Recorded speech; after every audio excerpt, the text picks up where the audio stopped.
Welcome back to the International Congress for Bienvenidos de vuelta al Congreso Internacional de Educadores. Para poder comenzar la sesión en la tarde, me gustaría presentar a la doctora Tausia González. La doctora González es profesora asistente de Educación Especial en la Universidad de Arizona. Su investigación actualmente está enfocada en cómo utilizar acción participatoria como un experimento de diseño social para poder apoyar el aprendizaje con y sin estudiantes con discapacidad. La segunda parte de su investigación se enfoca en hacer que los profesores trabajen en la intersección del lenguaje y las habilidades de aprendizaje. En este momento, ella enseña a alumnos de pre- y posgrado. Y sus clases han creado un sistema a través del cual se puede fomentar la inclusión en diferentes niveles de la educación. El día de hoy, la doctora González compartirá con nosotros los resultados de estas investigaciones a la hora de conseguir mayor inclusión. Bienvenida, doctora. ¿Puede comenzar su conferencia ahora? Muchísimas gracias por esa introducción. Voy a compartir mi pantalla ahora. Perfect. So, hello, everyone. First of all, I'd like to thank those of you who have Primero que joined, nada, me gustaría agradecer a todos los que se han unido a esta sesión. but also for being a part of the International Congress for Educators. Quisiera agradecerles que formen parte de este Congreso de Educadores. Para mí es un verdadero placer estar con colegas de todo el mundo discutiendo menesteres educacionales. Me gustaría también agradecer a la Universidad Peruana de Ciencias Aplicadas por la increíble invitación para poder estar aquí con ustedes y a los coordinadores y directores por organizar un curso tan bien diseñado.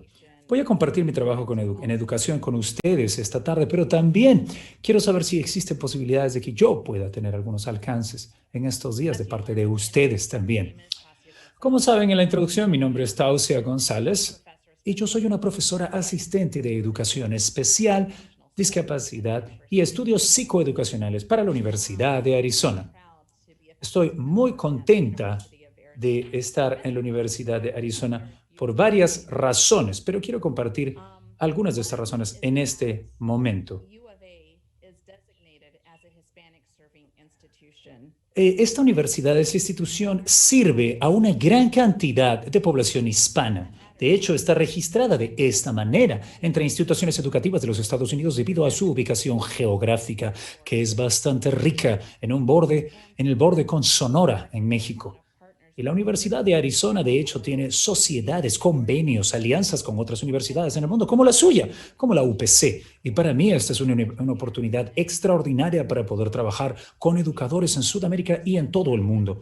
Porque yo no solo estoy interesada en la educación psicoeducacional para personas con discapacidad en los Estados Unidos, sino también sé del beneficio de tomar ideas de otros lugares del mundo.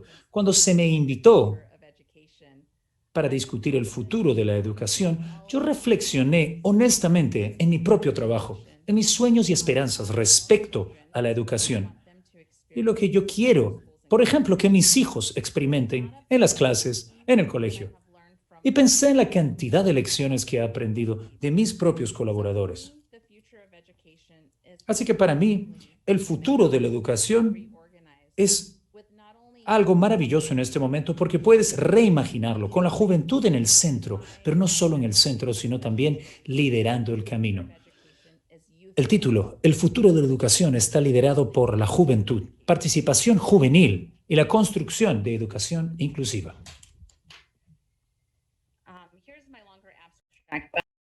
Shell. Today, I will be drawing from research that I have conducted that examines the role. A lo largo de todo mi trabajo he estado trabajando con diferentes estudiantes y diferentes instituciones educativas para poder desarrollar condiciones más parejas de aprendizaje.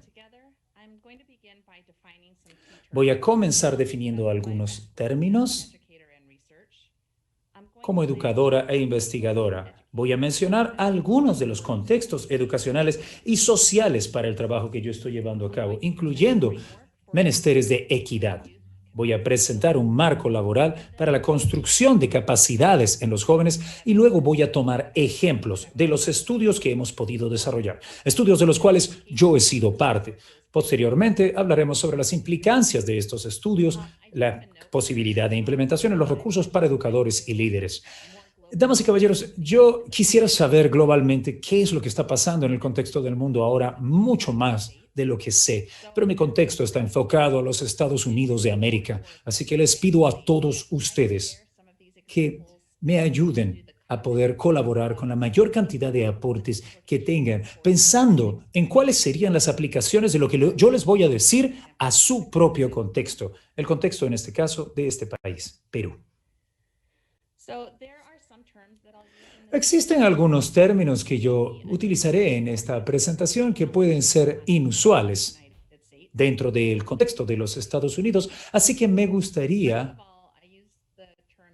aclararlos para que nadie tenga ninguna confusión. Juventud, cuando uso esta palabra me refiero a estudiantes de secundaria. Sales de la primaria de 6 a 12 años en los Estados Unidos, no sé cómo están organizadas en Perú, pero nosotros tenemos elementary, que viene a ser desde el kindergarten hasta el sexto grado de primaria, y después tenemos la secundaria. Pero también tenemos middle school, que es en la mitad, 3 años entre la primaria y la secundaria. Existen diferentes escuelas y me refiero, para poder separarlo bien, cuando hablo en esta presentación, estoy hablando de estudiantes de la escuela secundaria, o lo que ustedes entenderían como escuela secundaria. Posteriormente, estudiantes de color. Cualquier estudiante que no sea caucásico en los Estados Unidos, estudiante de alguna reservación, un estudiante indígena, afroamericano, latino, y yo sé que los latinos son un grupo bastante diverso. Uno puede hablar de latinos indígenas, uno puede hablar de diferentes tipos de individuos, pero en los Estados Unidos los latinos son a menudo racializados. Por consiguiente, cuando nosotros hablamos de latinos en los Estados Unidos, nos referimos a estudiantes de color. Por debajo de eso, el siguiente punto, personas de color, nos referimos a individuos que no son blancos, y posteriormente, cuando hablamos de la marginalización histórica, nos referimos a comunidades y grupos que lamentablemente debido a condiciones como el color de su piel, su religión, sus niveles socioeconómicos, el estatus, la orientación sexual también, son segregados y excluidos de los beneficios de la educación. Me gustaría empezar este día diciéndoles algo. ¿Ven esa flecha roja? Esa flecha señala Tucson, Arizona. Señala el lugar del que yo vengo. La institución, la Universidad de Arizona, estuvo construida sobre tierra del pueblo Tahona. Yo quiero reconocer que las comunidades indígenas en el pasado y en el presente han llevado esta región, y la región en la que ustedes también están, a través de diferentes generaciones, compartiendo diferentes enseñanzas. En esta presentación para mí y hablando también de mi experiencia profesional, algunos de ustedes me dirán, ¿por qué hablo en inglés si mi apellido González? Yo me identifico como una chicana de raíces de trabajo. Mi mamá es de México y su papá era un mormón blanco que emigró a México y se casó con mi mamá, que era una mexicana indígena. Ellos eventualmente regresaron a los Estados Unidos y se fueron a Arizona con mi mamá y algunos parientes. Y en el momento mi mamá tenía más o menos 11 años. Ella experimentó, cuando se mudó inicialmente con su familia antes del matrimonio, ella empezó a hablar en español, pero se dio cuenta de que experimentar la escuela como un hispano era diferente. Consecuentemente, el español es una lengua que yo casi nunca escuché en mi casa cuando estaba creciendo. Y no fue sino hasta que me convertí en una adulta que empecé a reclamar esa herencia que había perdido. Yo no quiero luchar para que se me entiendan los puntos cuando hablo español, así que dejando esa aclaración, voy a hablar en inglés y voy a apoyarme en el esfuerzo del equipo interpretativo para que me ayude. Si ustedes echan un vistazo a esta imagen a la derecha, esta es una imagen en las escuelas de mi región. Yo me pasé más o menos una década trabajando de kindergarten hasta octavo grado. Por consiguiente, en las escuelas donde yo trabajé, eran la mayoría latinos aprendiendo inglés, en proceso de aprender inglés, y algunos incluso tenían discapacidades. Arizona, donde pueden ver esto claramente, Arizona comparte una frontera con México, así que como mi propia familia, tenemos bastantes estudiantes inmigrantes y transnacionales en escuelas de Arizona. Sin embargo, Arizona es también uno de los estados que tiene restricciones lingüísticas que requieren que la instrucción sea impartida en idioma inglés. Esta instrucción hace prevalecer un proceso de pérdida de lenguaje que experimentó mi propia madre en los Estados Unidos y dista mucho de otros sistemas de aprendizaje en Estados Unidos donde tenemos educación bilingüe. A través de mi trabajo en la Universidad de Arizona, yo he podido trabajar y liderar en un comité que recalibra la aproximación de la política educativa. Estoy comprometida con crear sistemas de educación para chicos y chicas en los que no tienen que arriesgarse a perder su conexión cultural, que como ustedes saben viene con el idioma. Me gustaría añadir a este contexto de aprendizaje, mi presentación se enfoca en el futuro de la educación. Pero también es importante que en los Estados Unidos, en el contexto actual de la educación, la educación es indígena, es negra, es latina, es socioeconómicamente diversa, es lingüísticamente diversa. Incluye también niños con discapacidades en los salones de clase. Así que si echamos un vistazo a estas imágenes que tengo en la diapositiva, muestra con bastante precisión las diferencias en la realidad de mi sistema educativo, del sistema educativo en mi país, a pesar de este contexto muy diverso como pueden verlo en los salones de clase. En los Estados Unidos, los niños estadísticamente son enseñados, reciben clases de profesoras monolingüísticas que son por lo general mujeres blancas de Arizona. ¿Qué significa esto para un estudiante? ¿Qué significa esto para la educación inclusiva? Dado que yo estoy hablando del contexto de los Estados Unidos, quiero que ustedes hablen sobre o se fijen en la demografía de su contexto. Piensen mientras yo les hablo cómo se producen las clases en su país y quiénes enseñan a sus niños.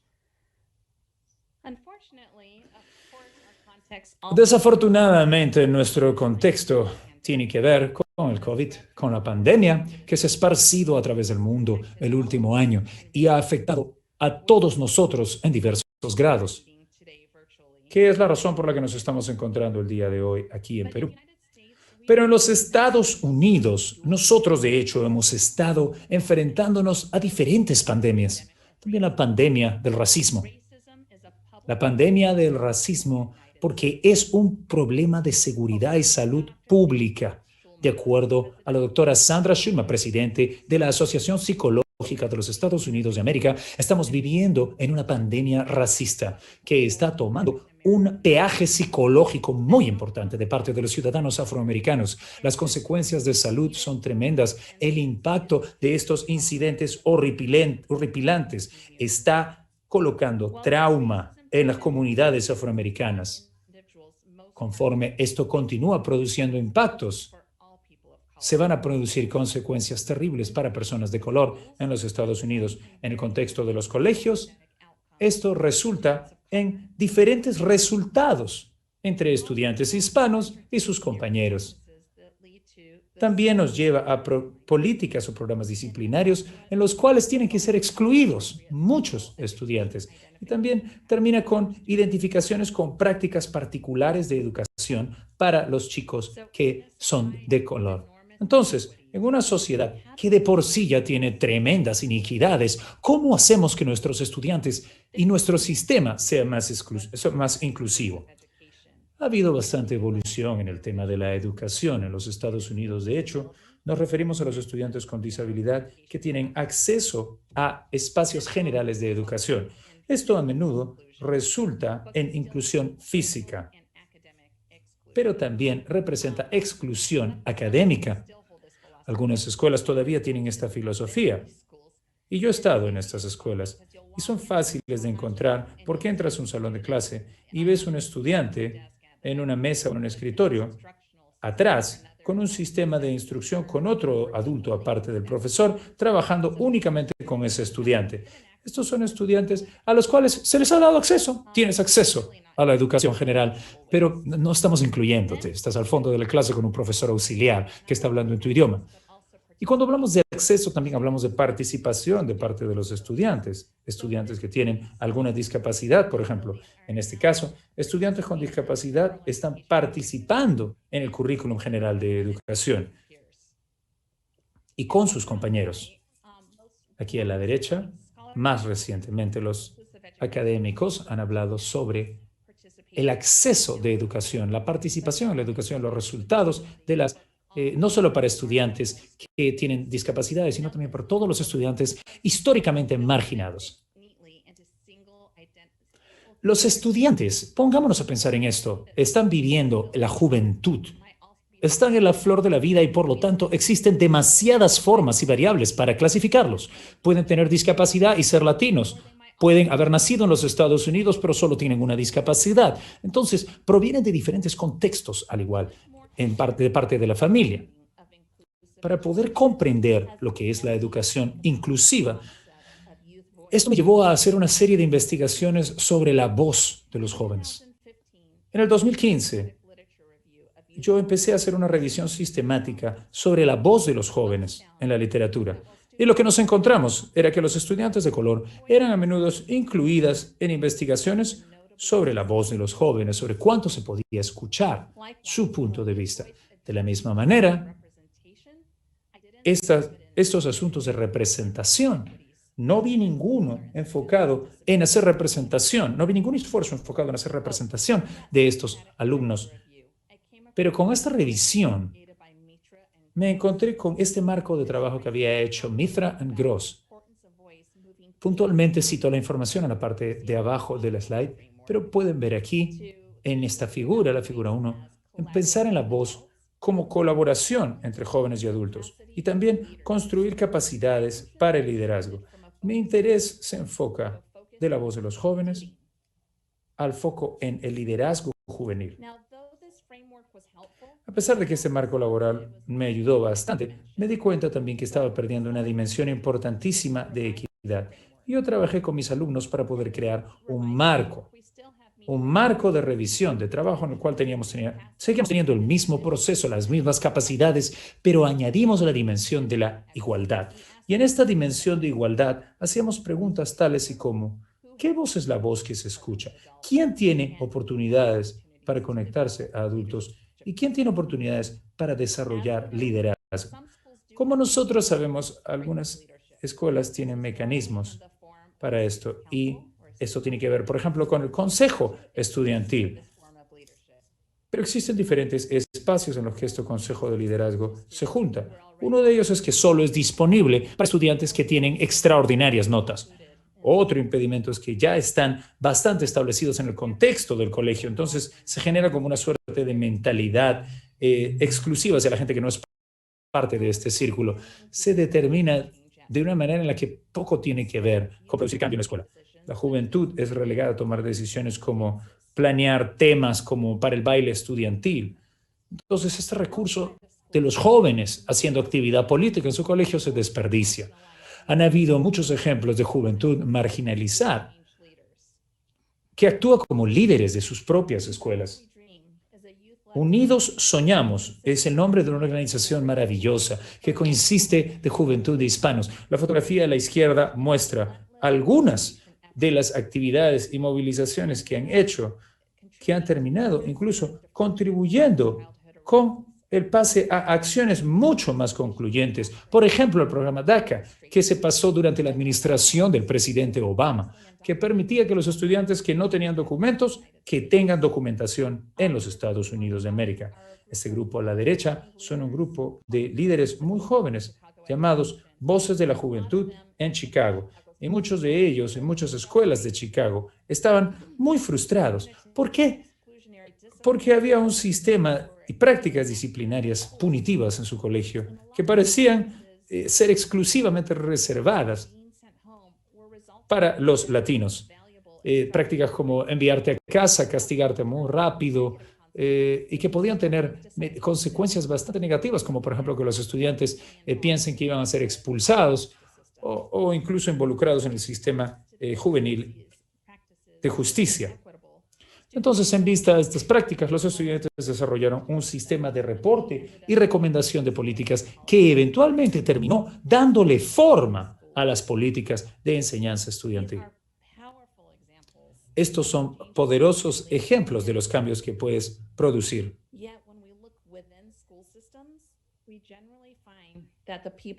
Cuando trabajamos con estas escuelas y con los líderes, nos damos cuenta que los administradores, los hacedores de política, los profesores y a veces también, no muy a menudo, los padres son incluidos. Los estudiantes están al centro de este esfuerzo y ellos tienen que estar involucrados de manera más activa en el futuro de sus escuelas. A pesar de todas nuestras buenas intenciones, terminamos con brechas que promueven lo que yo llamo el adultismo, junto con todas sus marcas, como por ejemplo, educación de parte de gente blanca, educación monolingüe, educación cristiana, educación heteronormativa. De esta manera, existen diferentes brechas que los adultos perpetúan por su modelo de educación. Yo he tenido la oportunidad de trabajar en 2 proyectos de investigación que han colaborado con gente tremendamente joven para poder buscar la inclusión. A la izquierda, este problema que llamamos el Club Yapar. Era un sistema de trabajo con estudiantes, ahora terminado, pero aquí a la derecha, un programa que nosotros llamamos Ganas. Es un programa que está tomando lugar este verano con latinos y que de hecho tenía que tomar lugar el verano pasado para poder juntar estudiantes y traerlos a un campus universitario, pero teníamos que poner las cosas en pausa debido al COVID-19. Así que vamos a estar continuando este trabajo en el verano. El día de hoy voy a resaltar el poder de trabajar con la juventud a la hora de crear mejores instituciones educativas.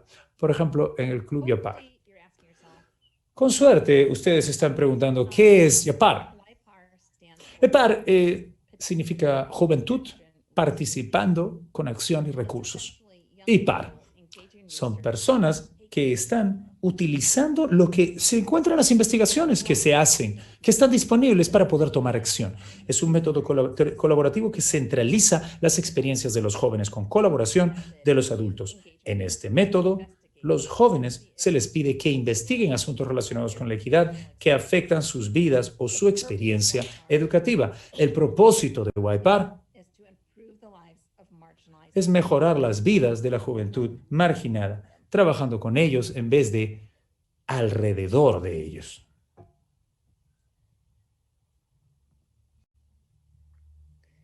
So, excuse me. Our YPAR Club took place. Entonces, el Club IPAR se desarrolló como un programa para después de la escuela, desde kindergarten hasta secundaria, en la región suroeste de los Estados Unidos. Este club se reunía una vez a la semana y les comparto, fue creada por mí, un grupo interdisciplinario de colegas. Mis colegas eran la doctora Melanie Bertrand, que es una educadora y socióloga especializada en trabajar con administradores de colegio y líderes estudiantiles. La otra colega es la doctora Sybil Drench. Ella es una profesora asistente de inglés. Ambos, de hecho, son de la Universidad del Estado de Arizona, que está más o menos a 90 minutos al norte de la Universidad de Arizona, de donde yo soy. Entonces, hicimos este club para poder abrirlo a cualquier estudiante de séptimo a grado 11, y nosotros tratamos de invitar a estudiantes, obviamente, que tenían discapacidades, y les pedimos que nos digan, los profesores, qué estudiantes estaban luchando académicamente o conductualmente, ustedes lo saben también, con alumnos que deben haberles tocado con problemas de disciplina. Y estos estudiantes fueron los que nosotros invitamos. Los investigadores que se unieron al club eran más o menos entre 10 y 15 alumnos que venían regularmente. Y ellos incluyeron a estudiantes de color, estudiantes de clases trabajadoras, inmigrantes, estudiantes con discapacidades para aprender y estudiantes que estaban aprendiendo inglés. Nosotros recolectamos toda la data como parte de este proyecto en 2 niveles. Los investigadores recolectamos la data en el proceso de colaborar con la juventud, así que esto incluye grabaciones de video de cada sesión, notas, entrevistas con la escuela IPAR, el club IPAR y los profesores en el colegio. La juventud IPAR también recolectaba su propia data en el formato de entrevistas y también encuestas. Les voy a decir más sobre eso brevemente. Primero que nada, quería hablarles un poco sobre el proceso IPAR. El proceso IPAR es un marco de trabajo bastante flexible, así que puede tomar diversas formas, pero en general el proceso va a empezar con una forma para empezar a explotar asuntos relacionados con la equidad. A nivel de sociedad, esto puede suceder en diferentes maneras. Esto puede incluir recolectar artefactos de un colegio o, por ejemplo, textos o viajes en los que puedes mirar cómo opera una escuela diferente, que está, digamos, en otra ciudad, cómo se financian estas escuelas, en qué se diferencian los diferentes programas educativos. Después de que los estudiantes han tenido una oportunidad para poder experimentar estos problemas, tienen una oportunidad de hacerlos aterrizar sobre sus propias experiencias personales. Entonces, básicamente de lo que se trata es que si tú estás mirando a través de una ventana en asuntos socioeconómicos, sociales, básicamente ellos miran en un espejo y piensan, bueno, ¿qué se tiene que hacer? ¿Cómo es nuestra vida? ¿En qué circunstancias experimentamos desigualdad? ¿Y cómo podemos hacer para mejorar esta situación? Desde ese momento se empieza a trabajar con los adultos para poder hacer preguntas de investigación que sean pertinentes a su realidad. Entonces los adultos juegan un rol bastante importante a la hora de proveer a los jóvenes con recursos que puedan expandir su entendimiento y su interés en estos tópicos. Esto puede incluir, por ejemplo, traer expertos en el área de foco, artículos, películas, etc. Lo siguiente que tenemos son herramientas y métodos que nos sirven para poder recolectar la data. Tenemos que responder a las preguntas de investigación. Esto puede involucrar sistemas de encuesta, entrevistas, etc. Y también puede involucrar recolectar data a través de los registros del colegio, disciplinarios, asistencia, quién tiene acceso a un curso avanzado, clases de honor, etc. En la siguiente, la juventud trabaja con los adultos para poder analizar la data utilizando métodos cuantitativos, cualitativos o mixtos. La parte final es permitir a la juventud decidir a quién quieren diseminar sus resultados y su investigación con un llamado a la acción. Esto incluye, pero no está limitado a presentaciones formales, expresiones dramático-artísticas, por ejemplo, una obra de teatro, etcétera, o otro tipo de métodos. La audiencia pueden ser profesores, administradores, juntas de estudiantes, juntas de representantes estatales, comités educativos estatales, comités educativos regionales, universidades, etcétera. Ahora voy a mostrarles lo que este proceso fue. ¿Cómo conseguimos la voz de los jóvenes?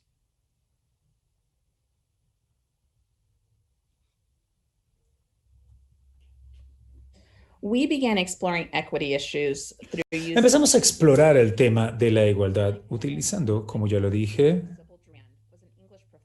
el doctor Sybil Durán era un profesor de inglés y cuidadosamente ella se dedicó a curar libros que tenían personajes interesantes desde el punto de vista de la educación. Y tratamos de reunir libros que fueran disponibles al público en inglés y en español. Aquí los tienen algunos libros, ¿no? La evolución de Evelyn Serrano, Jacqueline Woodson, Aristóteles y Dante y los secretos del universo, y una chica americana nacida china. A través de estas historias pudimos empezar a discutir asuntos sociales como la pobreza, la educación, el racismo, el bullying y la inmigración. En esencia, Wiper aquí estaba funcionando como una ventana que estábamos utilizando para explorar los asuntos medioambientales. Ahora, los asuntos sociales. Algunos alumnos habían internalizado algunas maneras de entender asuntos sociales muy interesantes. Por ejemplo, algunos creían en el mito de la meritocracia, que si tú trabajabas lo suficientemente duro, puedes conseguir todo lo que quieres en la vida. Por supuesto que sí, esa es la idea, pero conforme nos metíamos en las historias de su vida, algunos de ellos nos decían, por ejemplo, trabajar duro. Yo tengo un abuelo que trabajó toda su vida, desde que salía el sol hasta que se ocultaba el sur, hasta que murió y nunca pudo obtener lo que quería. ¿Se dan cuenta? Estas realidades empezaron a aflorar, por ejemplo, teorías que tenían los chicos sobre estos sistemas de igualdad. Una de las teorías que utilizamos era la interseccionalidad. Esto ayudaba a la juventud a descubrir las complejidades de sus propias identidades. Por ejemplo, tenemos un estudiante de IPAR que parecía ser afroamericano. Utilizando la interseccionalidad, ella nos explicó que de hecho era mitad negra, mitad navajo, una tribu bastante reconocida y con mucha reputación en el sur de los Estados Unidos. Pero nos dijo que el sistema educativo prácticamente se había encargado de borrarle toda la conexión que ella tenía con la cultura navajo. Y lo siguiente tenía que ver con la riqueza y la comunidad cultural, que ver con el trabajo de la doctora Arayoso. Esta teoría tiene que ver con las descripciones de algunas comunidades y personas como gente que está en riesgo o tiene desventajas a la hora de subrayar la riqueza que está localizada en algunas comunidades. Con esta teoría fuimos capaces de discutir las aspiraciones lingüísticas en los adultos jóvenes y en sus propios hogares. Por ejemplo, un estudiante compartió que en su casa su abuela habló una lengua indígena y algo de español. Y su madre podía responderle, pero más o menos, y hablaba bien español. Y ella hablaba español e inglés. ¿Se dan cuenta del capital lingüístico que existe solamente en esa casa en comparación con el capital lingüístico de una casa en la que solo se habla inglés? Entonces, otro estudiante, por ejemplo, hablaba de que su madre le mandaba textos diarios con pequeños consejos. Una extraordinaria madre que le mandaba mensajes por WhatsApp a su hijo dándole consejos importantes para que pase su día en el colegio. Entonces, había gente, por ejemplo, que decía, tú puedes hacer esto, el colegio tiene obstáculos, probablemente haya gente que te rechace un poco, es difícil. Pero estas historias fueron tremendamente iluminadoras, porque los estudiantes nos decían que rebotaban de México a Estados Unidos y tenían que pasar aduanas, y nos hablaban de cómo se veía ese proceso.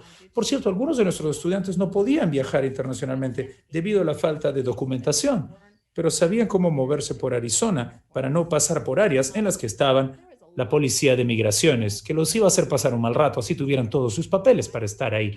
Entonces, en ese momento nos empezamos a dar cuenta que probablemente había algo que estaba siendo pasado por alto. Es importante comprender a cabalidad estos asuntos. La juventud empezó a conectar algunos de estos asuntos con sus propias experiencias. En vez de estar mirando a través de una ventana, ellos empezaron a mirar a un espejo para poder ver en su propia vida dónde habían experimentado desigualdad.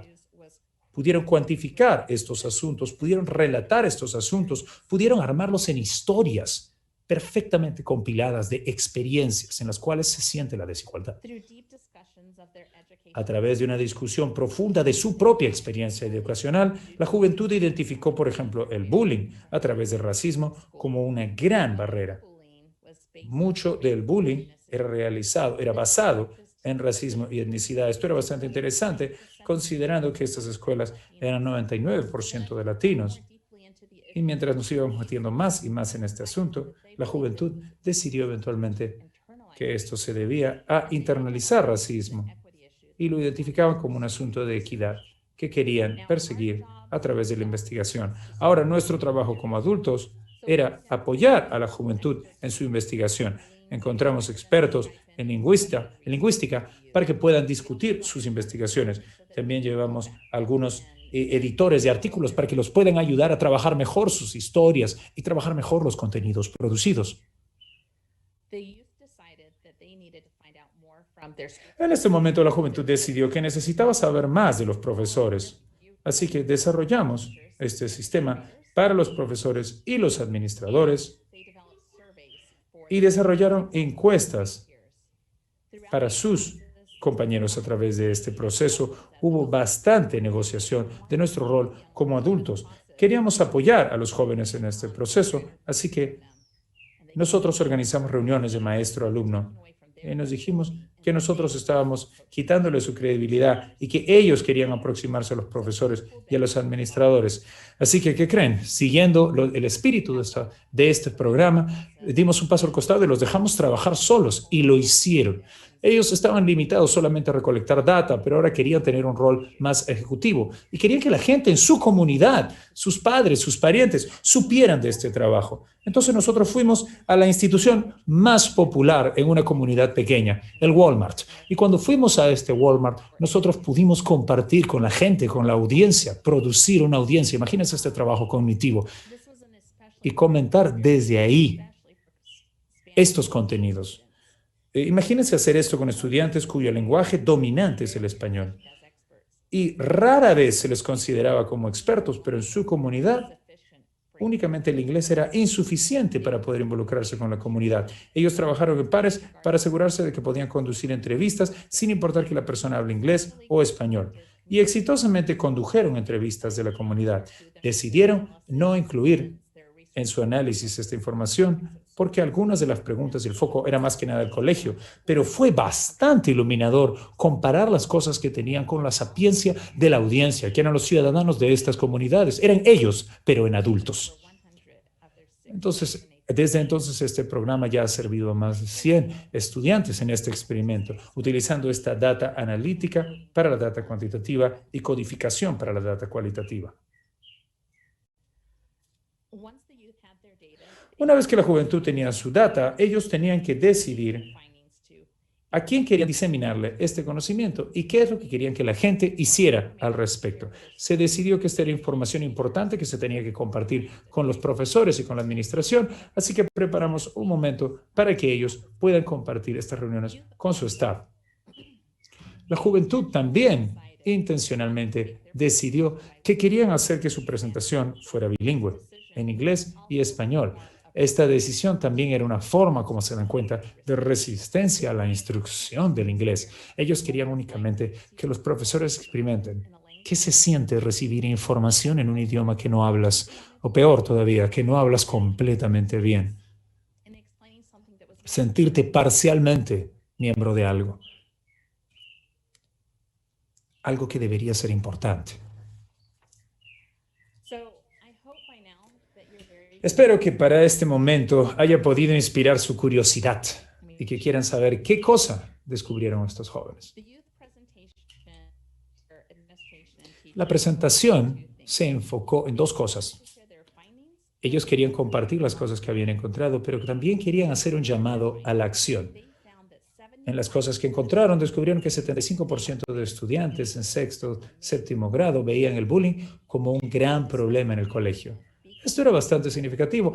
Verán, porque cuando nosotros empezamos a trabajar con los colegios, los principios del colegio describían esto como una suerte de comunidad segura y decían que el bullying no era un problema. Y esta es una de las razones por las que necesitamos una perspectiva juvenil, un entendimiento de la comunidad estudiantil. También se dieron cuenta que 47% de los estudiantes estuvieron de acuerdo con su cultura, su raza, pero solo 26% de estudiantes descubrieron estos menesteres sobre raza y estos problemas de racismo eran tratados en su colegio. Nosotros también queremos que los maestros les enseñen a los niños, decían estos chicos. Ahora lo digo en español. Nosotros también queremos que los maestros les enseñen a los niños, a los jóvenes.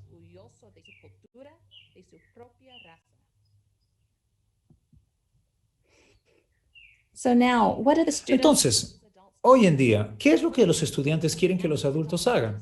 Primero le dijeron a los adultos, oigan, empiecen a enseñar sobre cultura y raza en estos colegios. Dense el esfuerzo de aprender de dónde venimos nosotros.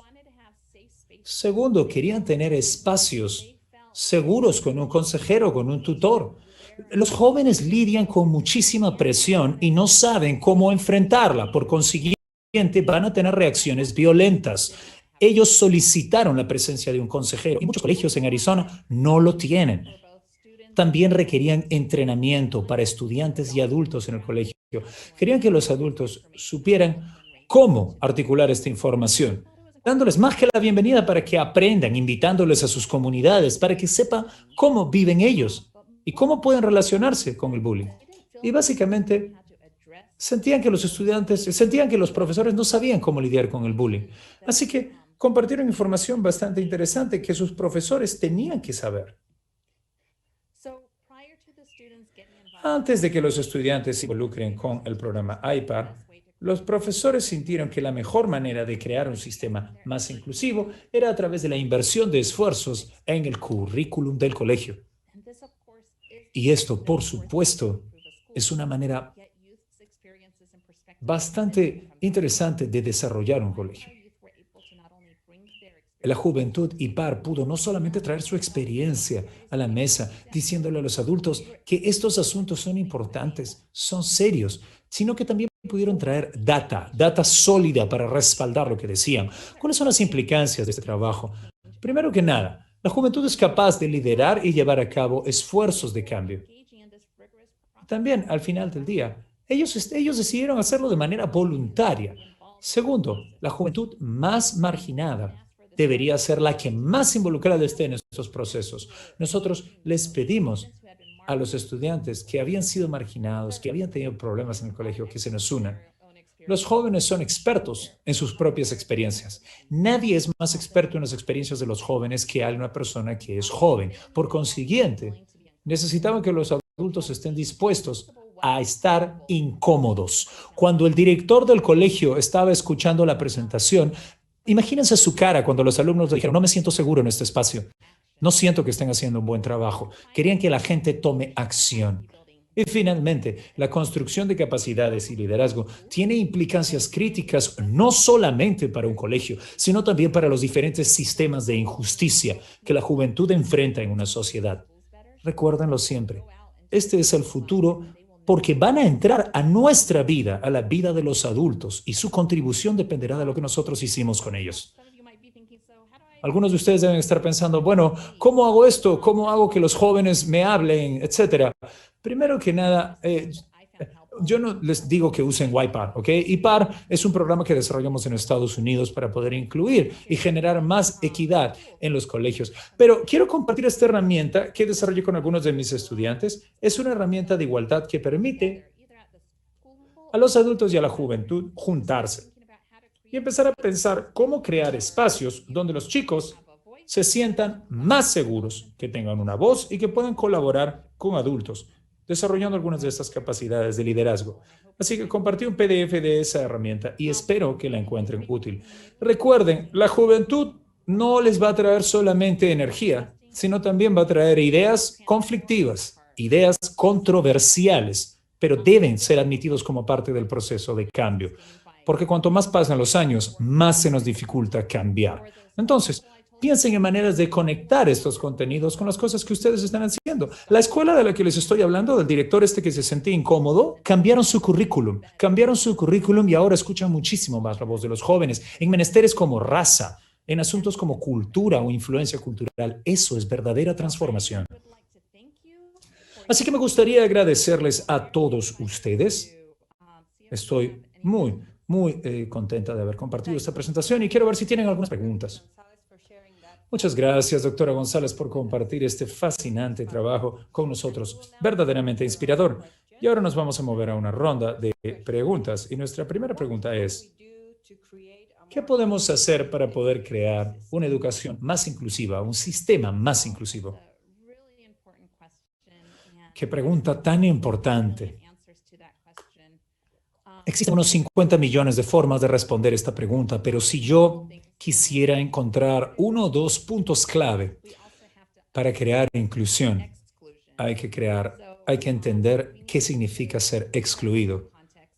Entonces, miren el contexto del espacio en el que ustedes enseñan, su universidad. Están ahí. Los jóvenes están ahí, en las esquinas, mirando de lejos. Esos son los excluidos. Entonces, cuando hablamos de exclusión, después de entenderla y entender esa realidad, hablamos de inclusión. ¿Qué opciones tenemos para esas personas? Porque hay un centro y muchas personas, de hecho, la mayoría de estudiantes está en el centro. ¿Quiénes están en la periferia? ¿Quiénes no tienen el privilegio? ¿Y qué opciones tenemos para incluirlos? Una vez que delimitemos eso, las soluciones empiezan a aparecer. Porque nosotros no queremos simplemente agarrar un grupo de chicos blancos, juntarlos con un grupo de latinos y decirles, llévense bien. De eso no se trata. Tenemos que alcanzar medidas que puedan generar sistemas en los cuales ambos grupos se acerquen. En asociación con eso, otro punto.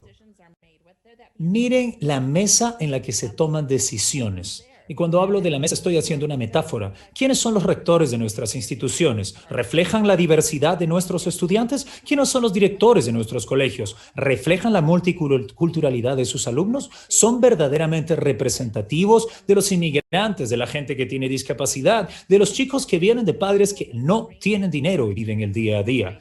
Todas estas perspectivas van a traer ideas. Créame, no se esfuercen en llenar estos renglones. Ellos los van a llenar por ustedes.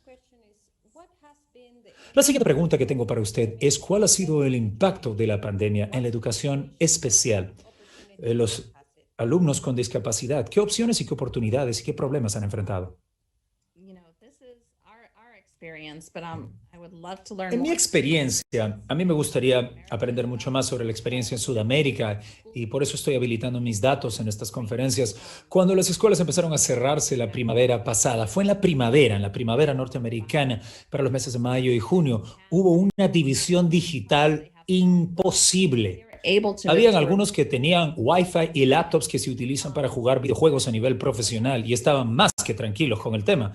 Pero algunos ni siquiera tenían Wi-Fi en su casa y no tenían laptop, su computadora era su teléfono celular. Entonces esto dejó a muchas escuelas tratando de concertar esta tecnología. ¿Quién tiene qué y cómo podemos impartirle clases a todos? Porque definitivamente los que tienen el Wi-Fi y la computadora de los videojuegos están muchísimo más equipados. Entonces esto es uno.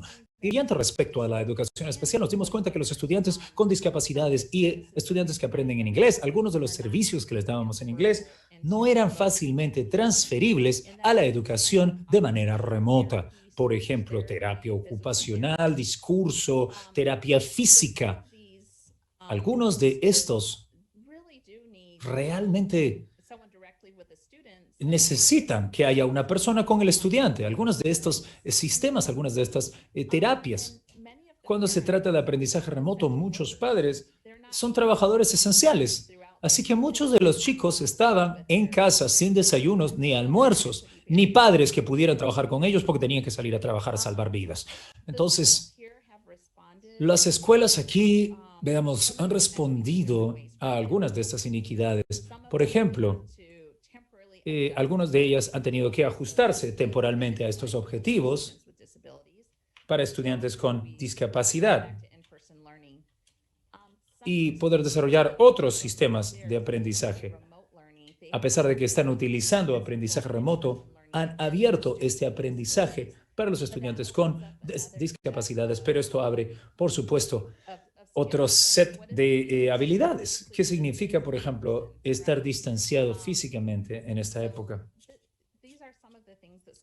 Estas son solo algunas de las cosas con las que los colegios están luchando. Yo te diría que una de las oportunidades más grandes que tenemos es que muchas de estas iniquidades están mirándonos a la cara.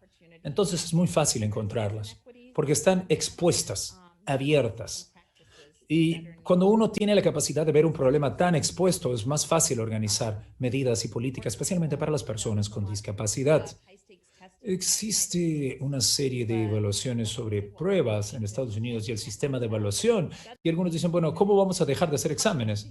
Y de repente llegó la pandemia y dejamos de hacer pruebas, dejamos de hacer sistemas de exámenes, muchos sistemas de evaluación se detuvieron. Pero yo creo que esta pandemia nos ha abierto una oportunidad extraordinaria para poder limpiar y reordenar la casa. Muy interesantes por sus reflexiones. Muchas gracias, doctora González. Gracias a ustedes.